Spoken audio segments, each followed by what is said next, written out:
ಒಂದು ಅರ್ಧ ಹತ್ತಿದ್ದೀವಿ ಬೆಟ್ಟ. ಇನ್ನು ಸ್ವಲ್ಪ ಮುಂದಕ್ಕೆ ಹೋಗೋಣ. ಇಲ್ಲಿ ಹುಷಾರಾಗಿರ್ಬೇಕು.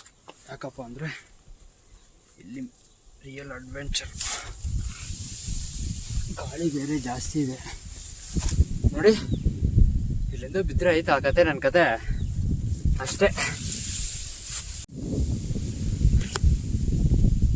ನೋಡಿದ್ರು ನನ್ನ ಕಾಲಗಳು ನಡಗ್ತಾ ಇದೆ. ಅಯ್ಯಪ್ಪ, ಒಬ್ಬನೇ ಈ ಥರ ಮಾಡೋದು ತುಂಬ ಕಷ್ಟ.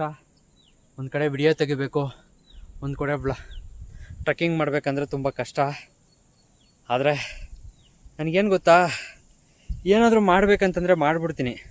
ಅದರಿಂದ ನನಗೆ ತೊಂದರೆ ಆಗುತ್ತೋ ಅಂತ ನಾನು ಒಂದು ಸೆಕೆಂಡ್ ಕೂಡ ನಾನು ಆಲೋಚನೆ ಮಾಡಲ್ಲ. ಅದೇ ನಾನು ಸ್ಟ್ರೆಂತ್ ಅಂದ್ಕೊತೀನಿ. ಬೆಳಗ್ಗೆ ಒಂದಷ್ಟು ಅನ್ನ ತಿಂದಿರೋದಷ್ಟೇ ಬಿಸಿಲಲ್ಲಿ. ಈ ಪಾಟ್ಗೆ ಟ್ರೆಕ್ಕಿಂಗ್ ಮಾಡೋದಂದರೆ ತುಂಬ ಕಷ್ಟ. ಟ್ರೆಕ್ಕಿಂಗ್ ಮಾಡ್ತಾಯಿದ್ದೀನಿ, ಬಟ್ ಬಿಡಲ್ಲ. ಲಾಸ್ಟ್ ಗಮ್ಯ ಸೇರಿಕೊಂಡು ಅಲ್ಲಿ ಬ್ಲಾಗ್ ಮಾಡೇ ಮಾಡ್ತೀನಿ.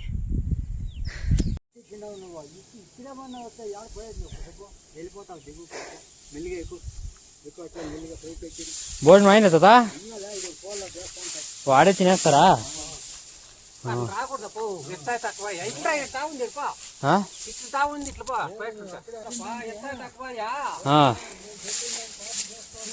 ఏ కోపంలేం తాత, కోపమేంలే. అదే అదే ಇಲ್ಲಿ ಕುರಿ ಮೇಯ್ಸೋರು ತಾತ, ಇಬ್ಬರು ತಾತ ಬಂದಿದ್ದಾರೆ.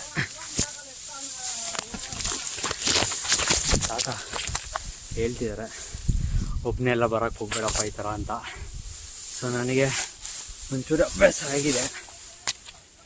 ಸೊ ಅದಕ್ಕೆ ಹತ್ತಿದ್ದೀನಿ. ದಯವಿಟ್ಟು ಎಷ್ಟು ದೊಡ್ಡ ಇದು ಮಾಡಿದ್ದೀನಿ ಅಂದರೆ ಅಷ್ಟು ದೊಡ್ಡ ಇದು ಮಾಡಿದ್ದೀನಿ. ಯಾಕಪ್ಪ ಇದೆ ಅವರು ಹೇಳ್ತಾರಂದರೆ ನಮಗಿಂತ ತುಂಬ ಅನುಭವ ಇರ್ತದೆ ಈ ಥರ ಮೇಕೆಗಳು ಮೇಯಿಸೋದ್ರು. ಅದಕ್ಕಷ್ಟೇ ಅವರು ಭಯ ಹೇಳ್ತಾರೆ. ಯಾವಾಗ ಜೊತೆಯಲ್ಲೂ ಇಲ್ಲ, ಹೆಂಗೆ ಹತ್ತಿದೆ ಅಂತ ಹೇಳಿದ್ರು. ಹತ್ಬಿಟ್ಟೆ ಅಂತ ಹೇಳಿದೆ, ಬರಬೇಡ ನೆಕ್ಸ್ಟ್ ಟೈಮು ಈ ಥರ ಜಾಗಗಳಲ್ಲೆಲ್ಲ ಅಂತ ಹೇಳಿದ್ರು. ಸರಿದಾದ ಅಂತ ಅವ್ರಿಗೂ ರೆಸ್ಪೆಕ್ಟ್ ಕೊಡಬೇಕು. ಯಾಕಂದರೆ ಪ್ರೊಫೆಷ್ನಲ್ ಆಗಿ ಹತ್ತಕ್ಕೂ ತುಂಬ ಕಷ್ಟ ಇದೆ. ಎಷ್ಟು ಕಷ್ಟದಿಂದ ಹತ್ತಾ ಇದ್ದೀವಿ ಅಂದರೆ, ಇಂಥ ಜಾಗಗಳಿಗೆಲ್ಲ ನಾನು ಒಬ್ಬನೇ ಬರ್ತೀನಿ ಆಲ್ಮೋಸ್ಟು. ಯಾಕಪ್ಪ ಅಂತಂದರೆ ನನ್ನಿಂದ ಇನ್ನೊಬ್ಬರು ತೊಂದರೆ ಆಗಬಾರ್ದು ಅಂತ. ಅದು ಬಿಟ್ಟರೆ ಬೇರೆ ಇಂಟೆನ್ಷನ್ ಏನಿಲ್ಲ. ಅವರು ಎಲ್ಲ ಬರಬೇಡಪ್ಪ, ತುಂಬ ಕಷ್ಟ, ತೊಂದರೆ ಆಗುತ್ತೆ. ಎಷ್ಟಂದರೆ ತುಂಬ ಅಂದರೆ ತುಂಬ ಕಷ್ಟ ಈ ಟ್ರೆಕ್ಕಿಂಗ್ ಈ ಬೆಟ್ಟಕ್ಕೆ. ನಾನು ಹತ್ತೋ ಜಾಗದಲ್ಲಿ ರೋಡಲ್ಲೆಲ್ಲ ಹೋಗ್ತಾರೆ, ಬೆಟ್ಟದಲ್ಲಿ ಟ್ರೆಕ್ಕಿಂಗ್ ಮಾಡ್ತಾರಲ್ಲ, ಅದು ರಿಯಲ್ ಅಡ್ವೆಂಚರ್ ಇರೋದು. ಬೆಳ್ಳಲ್ಲಿ ಬ್ಲಡ್ ಆದಷ್ಟು ಎಷ್ಟು ದೂರ ಬಂದಿದ್ದೀನಿ ತೋರಿಸ್ತೀನಿ ನೋಡಿ. ಇನ್ನು ಅಲ್ಲಿಂದ ರಿಯಲ್ ಪಿಕ್ಚರ್ ಇರೋದು ನೋಡೋಣ. ಹತ್ತೀನಿ. ನಿಮಗೆ ಅಲ್ಲಿ ಕೋಟೆ ಅಂತದ್ದು ಕಾಣಿಸ್ತೈತಲ್ಲ, ಸೊ ಅಲ್ಲಿಗೆ ಹೋಗ್ಬೇಕು. ಅಲ್ಲಿಂದ ಹಂಗೆ ಹೋದರೆ ಹತ್ರ ಆಗುತ್ತೆ ನೋಡಿ. ಹಿಂದಿನ ಕಾಲದಲ್ಲಿ ಕೋಟೆ ಕಟ್ಟಿರೋದಂತೆ ಅದು ಕೋಟೆ. ರಿಯಲ್ ಅಡ್ವೆಂಚರ್ ಇವಾಗ ಸ್ಟಾರ್ಟ್. ಇವಾಗ ಇರಲಿಲ್ಲ, ಇವಾಗಿಂದ ರಿಯಲ್ ಅಡ್ವೆಂಚರ್ ಸ್ಟಾರ್ಟ್.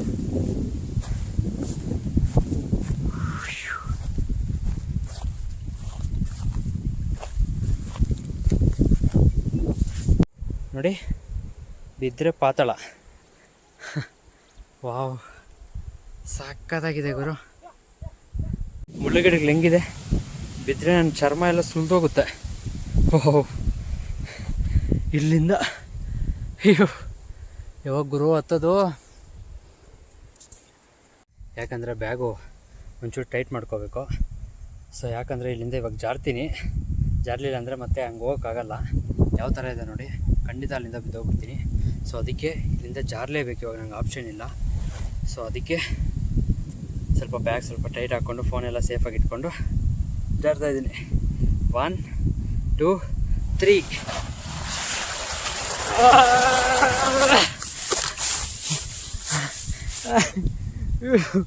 ಅಲ್ಲಿಂದ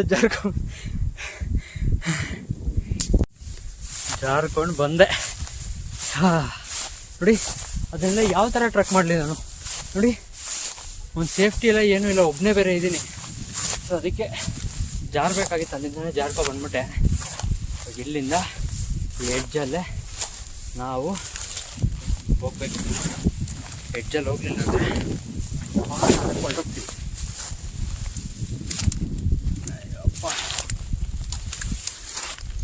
ನೋಡಿ ಅಲ್ಲಿಂದ ಹಿಂಗೆ ಸ್ಟ್ರೈಟ್ ಹತ್ತಕ್ಕಾಗುತ್ತಾ? ಒಂದು ರೋಪ್ ಇಲ್ಲ, ನನಗೆ ರೋಪ್ ಎಕ್ಸ್ಪೀರಿಯನ್ಸಾ ಇಲ್ಲ. ಆ ಥರ ಮಾಡೋಣ ಅಂದರೆ ಬರೀ ಶೂ ಒಂದು ಬಾಟ್ಲೊಂದು.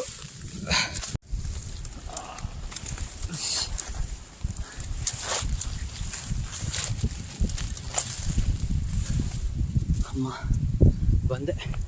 ಅಯ್ಯೋ ಕಷ್ಟ ಗುರು. ಏನೋ ಒಂದು ಅಡ್ವೆಂಚರ್ ಲೈಫ್ ಮಾಡೋಣ ಅಂದ್ಕೊಂಡೆ, ಈ ಪಾಟಿಗೆ ಅಡ್ವೆಂಚರ್ ಆಗ್ತಿದೆ. ನಿಮಗೆ ಕೋಟೆ ಹತ್ರ ಬಂದು ವಿಡಿಯೋ ಮಾಡ್ತೀನಿ ಅಂತ ಹೇಳಿದ್ನಲ್ಲ, ಇದೇ ಆ ಕೋಟೆ. ಅಲ್ಲಿಂದ ವಿಡಿಯೋ ಮಾಡ್ಕೊಂಬರೋಕ್ಕಾಗಲಿಲ್ಲ. ಸೊ ಅದಕ್ಕೆ ಟ್ರಕ್ ಮಾಡ್ಕೊಬಂದು ವಿಡಿಯೋ ಮಾಡ್ತಿದ್ದೀನಿ. ಕೋಟೆ ಕಟ್ಟಿರೋದು ಕೋಟೆ ಹತ್ರ ಇದ್ದೀನಿ. ಕಾಣಿಸ್ತಾ ನಿಮಗೆ? ವಿಪರೀತ ಗಾಡಿ, ಏನು ಕೇಳಿಸಲ್ಲ. ಫೈನಲಿ ಸ್ವಲ್ಪ ಇದೆ ಅಷ್ಟೇ, ಇನ್ನೊಂದು 10 ಮಿನಿಟ್ಸ್ ಹತ್ತಿದ್ಮೇಲೆ ಫೈನಲ್ ವ್ಯೂ ಅಲ್ಲಿ ತೋರಿಸ್ತೀನಿ. ಮೇಲೆ ಆದಷ್ಟು ಗಾಳಿ ಜಾಸ್ತಿ ಆಗ್ತಿದೆ ಅಂಬಾಜಿವರ್ಗ ಕೋರ್ಟ್ ಮೇಲೆ. ಬೆಳಗ್ಗೆ ಮಾತ್ರ ಅಲ್ಟಿಮೇಟ್ ಇರ್ತದೆ. ಈಗ ಹತ್ರ 3 ಗಂಟೆ ಆಗ್ತಿದೆ. ಫೈನಲಿ ರೀಚ್ ಆಗಿಬಿಟ್ಟೆ. ಅಮ್ಮ ನೋಡಿ ಅಲ್ಲಿ ಕಾಣಿಸ್ತಾ ಇತ್ತಲ್ಲ ಕಲ್ಯಾಣಿ, ಅಂದರೆ ಸ್ನಾನ ಮಾಡೋದು ಎಲ್ಲ ಕೋಟೆ, ಎಲ್ಲ ಕೋಟೆ. ಅದು ಈಗ ನಿಂತ್ಕೊಂಡಿರೋ ಸಹ ಕೋಟೆ ಮೇಲೇ. ಆಂಜನೇಯ ಸ್ವಾಮಿ ದೇವಸ್ಥಾನ, ಇಲ್ಲಿ ನೀರಿದೆ. ಹಿಂಗೆ ಎತ್ಕೊಂಡ್ರೆ ಫೈನಲ್ ವ್ಯೂ ಸಿಗುತ್ತೆ ನಮಗೆ. ಅದೇ ದೇವಸ್ಥಾನ ಕಾಣಿಸ್ತಾ ಅಂತ ಅಂದ್ಕೊತೀನಿ. ಮೇಲೆ ಬಂದ್ಬಿಟ್ಟೆ, ಇನ್ನು 2 ಮಿನಿಟ್ಸ್ ಅಷ್ಟೇ. ಯಾರಾದರೂ ತುಂಬ ಕಷ್ಟಪಟ್ಟು ಹತ್ತಿದ್ದೀನಿ, ದಯವಿಟ್ಟು ಸಪೋರ್ಟ್ ಮಾಡ್ತೀನಿ ಅಂತ ಅಂದ್ಕೊತೀನಿ. ಬೆಟ್ಟ ಹತ್ತಿದ ತಕ್ಷಣ ನೀವು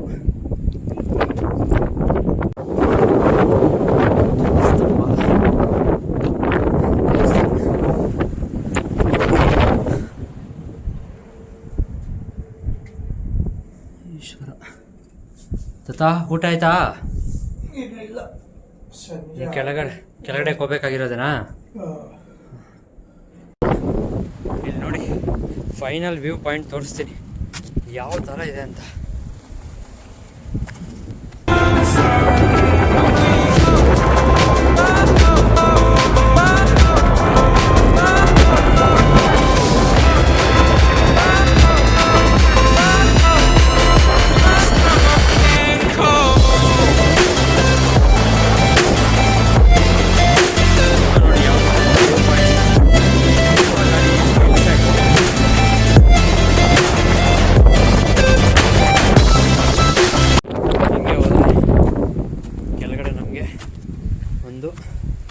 ಹಳೆಯ ಕಾಲದ ಬಾವಿ ಇಡ್ತಿದ್ದೆ, ಆ ಬಾವಿ ತೋರಿಸ್ತೀನಿ ಬನ್ನಿ ನಿಮಗೆ.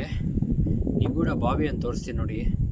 ಈ ಬಾವಿಯಲ್ಲಿ 24x7 365 ಡೇಸ್ ಕೂಡ ನೀರಿದ್ದೇ ಇರುತ್ತೆ, ಬತ್ತೋಗಲ್ಲ, ನೀರು ಖಾಲಿ ಆಗೋದು ಇಲ್ಲ. ಅದು ಏನು ಬಾವಿ ಅಂತ ತೋರಿಸ್ತೀನಿ ನೋಡಿ.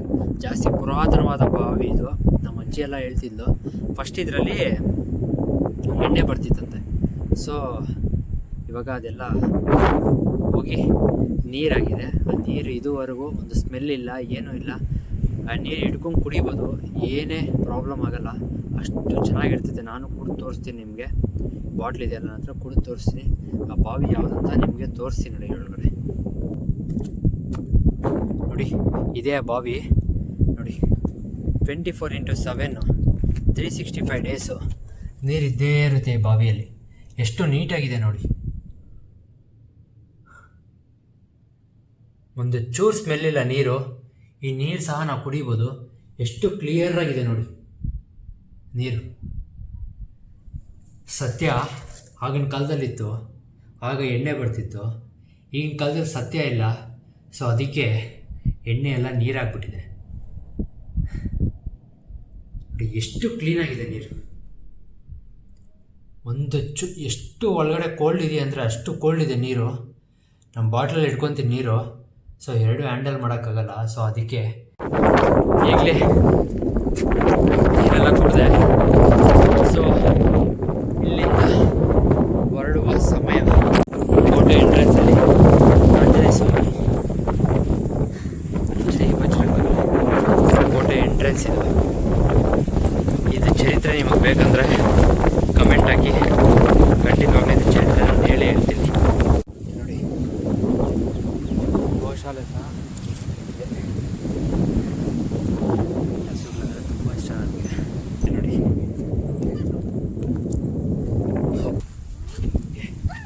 ಕುದುರೆ ಸಹ ತೋರಿಸ್ತೀನಿ ನೋಡಿ.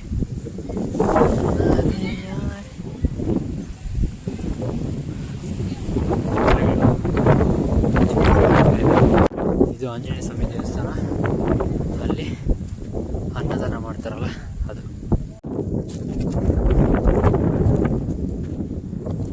ಚಿಕ್ಕದು ನೋಡಿ ಎಷ್ಟು ಕ್ಯೂಟಾಗಿದೆ.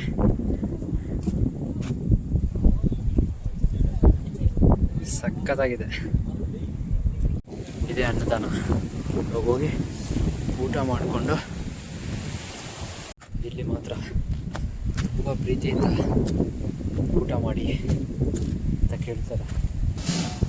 ಅನ್ನದ ಸನ್ನಿಧಿ.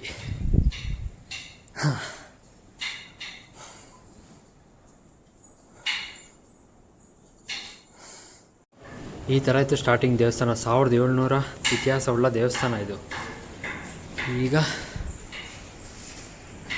ಈ ಥರ ಇದೆ.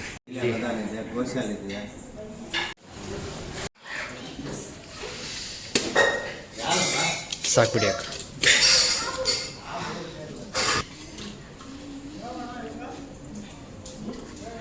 ಸಾಕು ಟೇಸ್ಟ್ ಮಾಡಿ ನೋಡೋಣ ಯಾವ ಥರ ಇದೆ ಅಂತ. ಚೆನ್ನಾಗಿದೆ, ಬಿಸಿ ಬಿಸಿ ಊಟ. ನನಗೂ ಈ ಬೆಟ್ಟಕ್ಕೆ ಅದು ಏನು ಋಣ ಇದೆಯೋ ಗೊತ್ತಿಲ್ಲ. ನನಗೆ ಎಷ್ಟು ಸರಿ ಬಂದರೂ ನನಗೆ ಬೇಜಾರಾಗಲ್ಲ. ಏನೋ ಗೊತ್ತಿಲ್ಲ, ಇಲ್ಲಿ ಬಂದರೆ ನಾನು ಒಂಥರ ಫ್ರೀಯಾಗಿರ್ತೀನಿ. ನನ್ನ ಮೈಂಡೆಲ್ಲ ಎಷ್ಟು ಫ್ರೀ ಇರ್ತದೆ ಅಷ್ಟು ಫ್ರೀ ಇರ್ತದೆ. ಹೊಟ್ಟೆ ತುಂಬ ಊಟ ಇಟ್ಟು ಪ್ರೀತಿಯಿಂದ ಮಾತಾಡಿದ್ರು. ಈ ದೇವಸ್ಥಾನಕ್ಕೆ ಯಾರು ಬಂದರೂ ದಯವಿಟ್ಟು ಸಹಾಯ ಮಾಡಿ. ಅಯ್ಯಪ್ಪ ತುಂಬ ಕಷ್ಟಗಳಿಂದನೇ ದೇವಸ್ಥಾನ ನಿರ್ಮಾಣ ಮಾಡಿದ್ದಾರಂತೆ. 1700 ವರ್ಷ ಇತಿಹಾಸವುಳ್ಳ ದೇವಸ್ಥಾನ ಇದು. ಬಟ್ ಇದರ ಚರಿತ್ರೆ ಇನ್ನೂ ಯಾರಿಗೂ ಅಷ್ಟೊಂದು ಸರಿಯಾಗಿ ಗೊತ್ತಿಲ್ಲ. ನಾನು ಇದ್ರ ಬಗ್ಗೆ ನೀಟಾಗಿ ತಿಳ್ಕೊಂಡು ಇನ್ನೊಂದು ವಿಡಿಯೋ ಮಾಡ್ತೀನಿ. ದಯವಿಟ್ಟು ಯಾರಾದರೂ ಫಸ್ಟ್ ಟೈಮ್ ನಾನು ವಿಡಿಯೋ ನೋಡ್ತಿದ್ರೆ ಸಪೋರ್ಟ್ ಮಾಡಿ. ಜೈ ಹಿಂದ್, ಜೈ ಕರ್ನಾಟಕ. ಮತ್ತೆ